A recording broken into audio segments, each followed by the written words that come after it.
Hey guys, welcome back to my channel. Today I wanted to share with you guys how I personally work with animal medicine. Animal medicine may also be known as working with animal spirit, animal energy, animal messages, or animal messengers. There's also other terms, but those terms are more directly linked to specific cultures and the way that they practice those. So for me, I tended towards animal medicine. One of the reasons that I wanted to come and share this on YouTube was, firstly, I work with animal medicine pretty much on a daily basis, and this is something that I've shared quite frequently on Instagram, but I've never really explored it on YouTube. And for those of you who maybe don't use Instagram, you may not even be aware of that. I felt like I've been meaning to do my animal deck collection video for a while now. People have been asking for it, and I figured, why not share a bit about my practice first, and then that will be a nice segue into sharing my animal decks. One of the things that I want to put out there before I go into this is that for me, I really do believe that there's no one way to work with animal medicine. It's something that for me I've adapted and sort of grown into my variation of practice over the years, and there will of course be elements that don't resonate with people or, you know, whatever.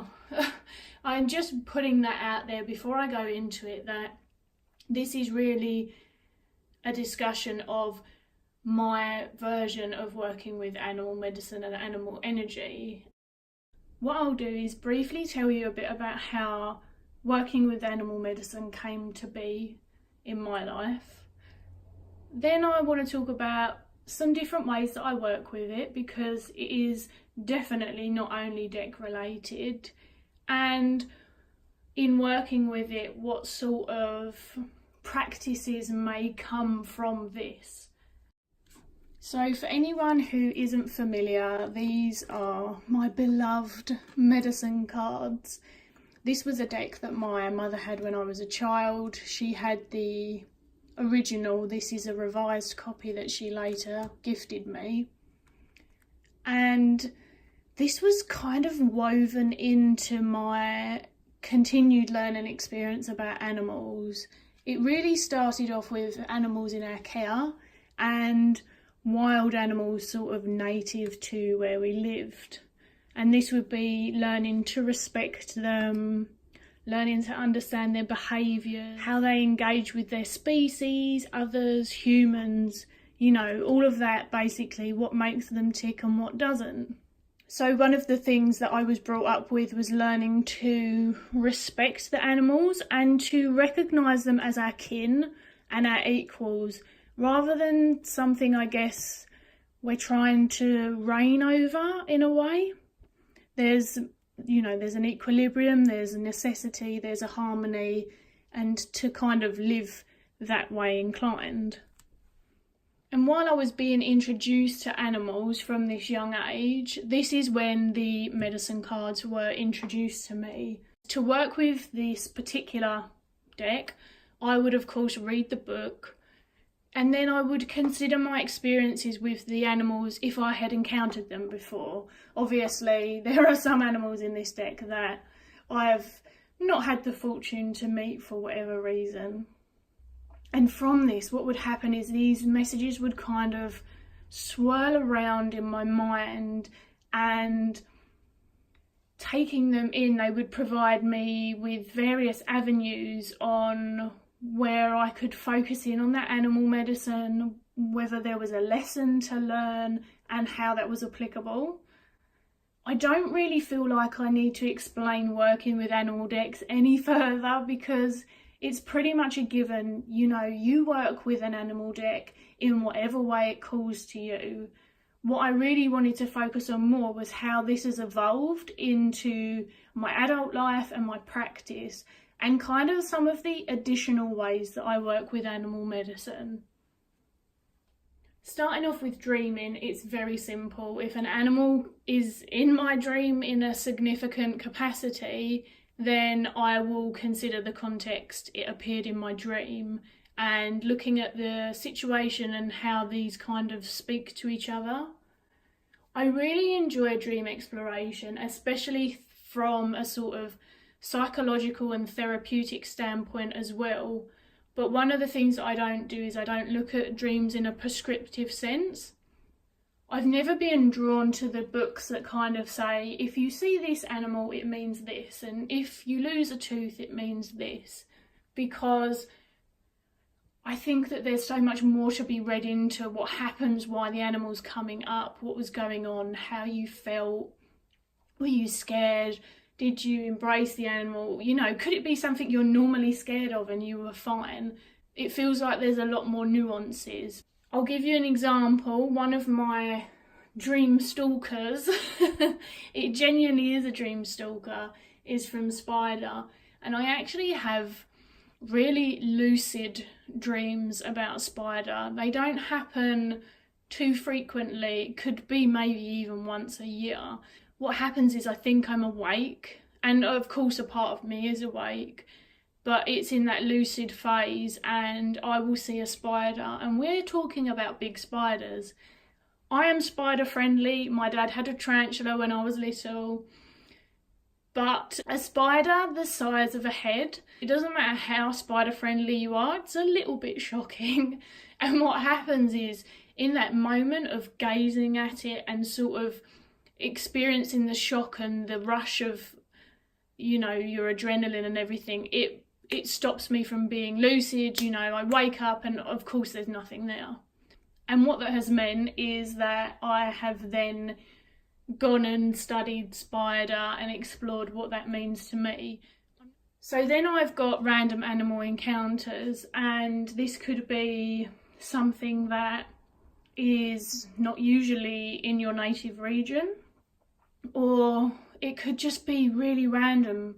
I have this a lot with fox. Fox is a medicine that I've been working with personally for a very, very long time, and I have the strangest encounters with foxes. It's not unheard of to see them in the daytime, you know, they do still do stuff in the daytime, and it depends how socialised they are to the area.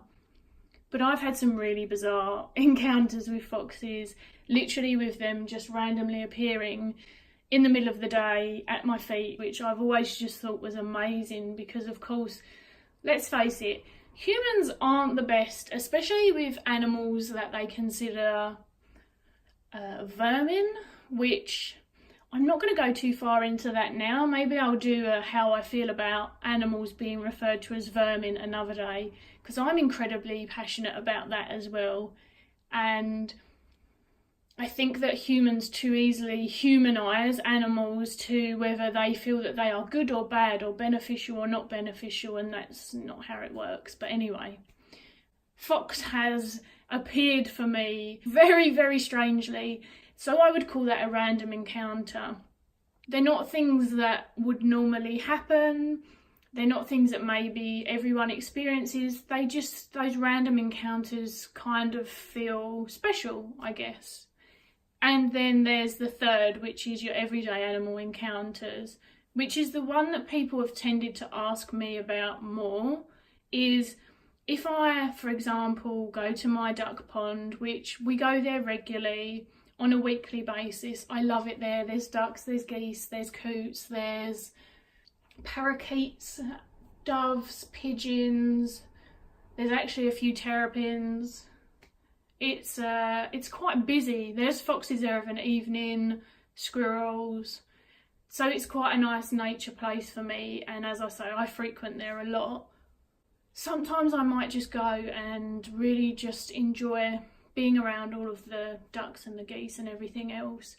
And other times, I think it really then comes down to your instinct or your intuition, whatever you want to call it, when something feels different, something feels special for you. You know, I remember one day leaning down and a particular duck, I think they're on my IGTV, they came over. It was almost like they looked like they wanted to have a chat with me. we really had this moment. Our energy traversed from one to another and back, and it felt different. That's one of the days when I engaged with duck medicine. Or for example, and I have got my gorgeous, this is the biggest goose feather I've got. Now I see the geese a lot. Last year I documented, just for fun, the goslings growing up and their whole experience, and I've got pictures of them from little to large. That was really, really fun. Now I wasn't consistently working with goose medicine, but one day when I had never seen feathers for months and months and months, and these gorgeous array of feathers were at my feet, I think I was having a ponder and trying to sort of meditate and brush away some of life's difficulties, and this gorgeous feather is on the floor in front of me. So I took this as a grateful offering, because once they've shed the feather, they don't really need it. They seemed cool with it, you know. I took it. I cleaned it. These geese feathers, because obviously they've got the sort of waterproof qualities and the wax, they're very, very easy to clean and make sure that there's nothing nasty on them. But that's one of the times that I felt that, even though I see these geese all the time, that felt like it was a specific encounter that spoke to me. And so that's what I mean. For me, there's no right or wrong way. Some people who work with animal medicine will only work with them in a deck. Some people will all of a sudden randomly dream about one and they'll be like, wow, that's really stuck in my mind, I want to know more. And of course there's the last way, which I said was being drawn towards an animal. Now, not every animal in the world is native to where we live. That's one of the beauties that the decks give us, is that they allow us to engage with animals from all around the world. For me, at least, my belief is the more that we learn and we understand about animals, those of us that are consciously aware of that, the more that can maybe benefit animals. You know, humans have greatly impacted animals across the board in often a negative capacity. And so for me, when I study their behaviour and their environment and what they need to survive and thrive and all of those things, even if they're not native to my region, it might teach me something. For example, if you say palm oil to people now, it's like, shit, palm oil, or the sourcing of palm oil, and you learn through doing that. So for me, my interest in animals and working with animal medicine isn't only on a soul-serving basis, if that makes sense. I would like to think that it serves outwardly as well as just for me. It's more of an educational thing as well. I offer animal readings, and sometimes people might come and they'll just say, I don't know why I'm drawn to this animal, but you know, I am, and I would like to explore some more of that. And so that's definitely something that I consider equally as much as when you feel an animal has directly brought you a message. Before this becomes a really long rambly video, all I'm going to do now is I'm going to show you some more of the ways that I then engage with animal medicine. And I'm sure that the fact that I call it animal medicine has a large deal to do with this beautiful deck here. It's got to have, right? It's called the medicine cards. They are what I would consider to be my soul deck. I could live without tarot, but I would love to have my medicine cards always. This deck has really been a sounding board for me for then jumping in further and using all of the other things that I'm about to show you. As I said, I don't just use decks. One of the things that I can't show you is the wonders of the internet. If there is an animal that I don't have in a deck, that I've never heard of in terms of animal medicine, or I know very little about their behaviour, their environment, their natural habitat, all of that, I will go and research them, because, as I say, I am a nerd, I'm a study geek. That is something that I do. Of course, there's not just the internet. There are some freaking amazing books. This is one of them, which no one will be surprised about seeing this. It almost feels cliche to show it, but Animal Speak by Ted Andrews is absolutely jam-packed with animal messages, animal behaviour, his deep desire to understand further these individual animals. That sort of leads me into another aspect, and I was talking to a really fabulous YouTuber I've met, and we were talking about animals and them being in decks, and sometimes the difficulty that brings to people. You have the medicine cards here, or you'll even have tarot decks. This is the Animal Totem Tarot, and you've got obviously these lovely animals depicted. And what happens is that here for the Four of Cups, the energy of the octopus is depicted in a specific way through the eyes of the creator. That's something that I always try and remember, and that I talk to other people about, is, again, it's that coming back to there's no right or wrong way. Animals are multifaceted, just like humans. For any kind of animal deck, tarot or oracle, I very much think that that's what's happening. You're seeing it through the creator's eyes, and you are acknowledging a part of the animal's behaviour. And so what happens is, sometimes people might feel like that's not what the animal represents for them, or it just feels, when you've got maybe a keyword on a deck, which some people really like, other people then find themselves maybe held in by that. It could be something as simple as spiders. They're often linked to dream weaving, web weaving, understanding the lines of how we make dreams reality, and even the layers of the web, and how human consciousness can be conceived in that capacity. But at a different time, the spider could be representing boundaries, protecting for a period of time. You know, there are layers to their behaviour, like there are with every single animal. What I think happens as well is, if all of those areas were to be considered and you had all of those keywords for every animal, it would probably feel really general, and people would find it not as easy to engage with one individual aspect. I don't know if I'm explaining myself properly, but it takes me back to that. You are looking at it through their lens. For me, learning about the animals and their behaviours and their environments and all of those things has fleshed out my engagement with individual animals.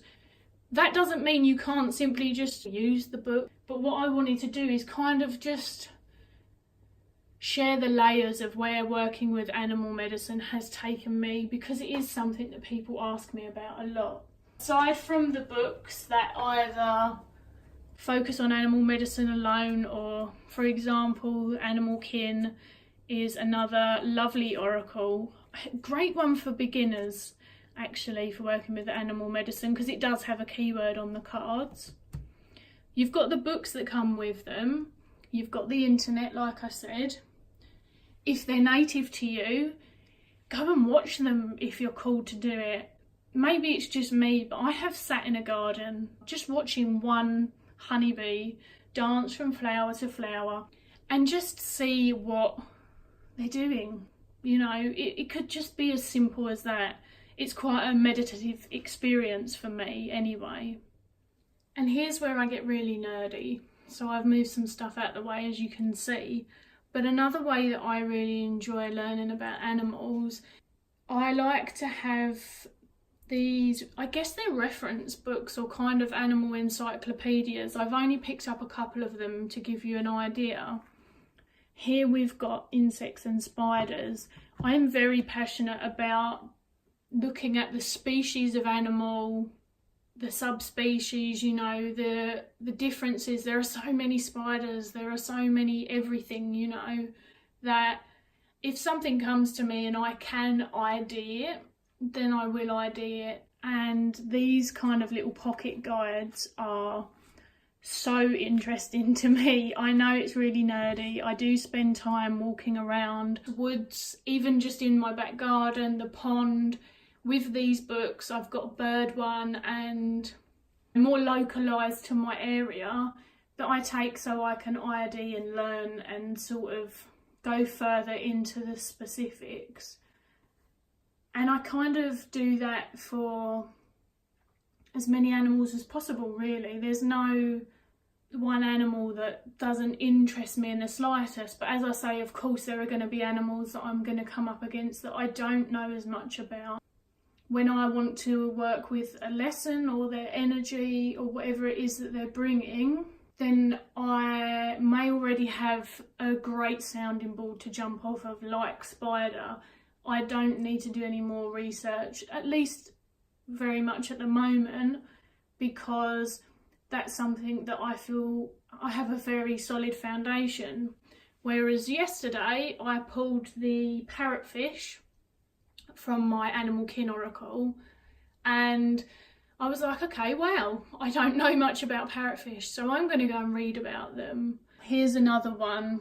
I have leopard geckos. If you don't know already, I have 5 gorgeous little leopard geckos. I am a super lizard fan. Look at that picture. This is a leopard gecko, if anyone wondered. And this breaks down all of these species and it just elates me, honestly. I really enjoy seeing all of the nuances between all of these geckos. So what you'll find is in an animal deck you'll often have, oh, this is an owl, or you may even have, this is a barn owl, this is a parrot. But then when you get to lizards, it tends to be, this is a lizard, and that's it. Now, again, there's nothing wrong with that. These are just the ways in which I learn further about animals. And that's all I wanted to do, is share with you, in case you wondered. I've been very fortunate. I've travelled a lot to go and see wild animals in their natural habitats.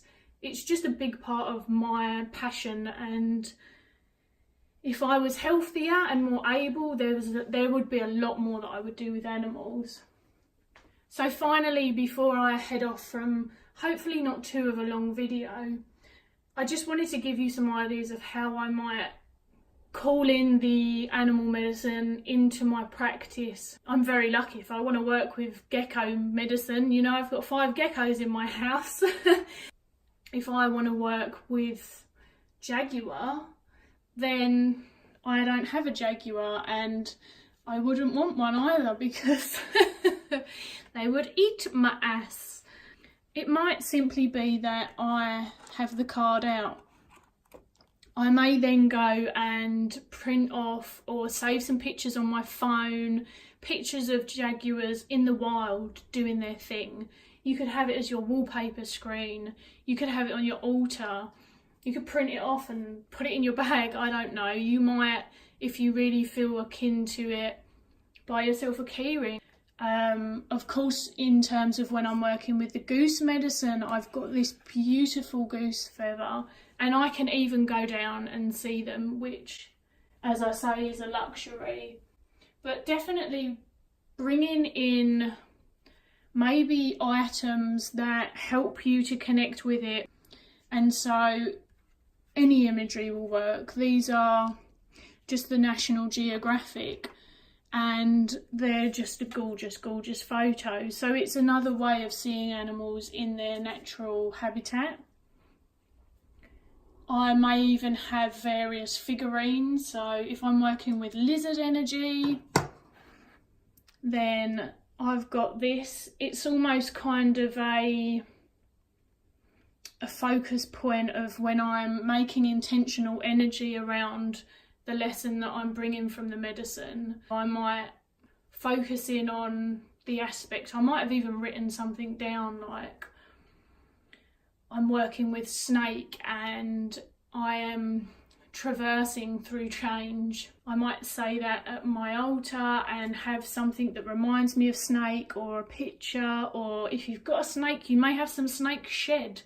There is no wrong way. You might have some grass from outside in relation to working with an insect. It's, of course, don't go and tear down all of their natural habitat so they've got nothing left, but you see where I'm going with this. It's kind of a whatever works for you in terms of animal medicine. It feels like for me there's just so many ways to do it. I just wanted to share with you some of the array of things that I do.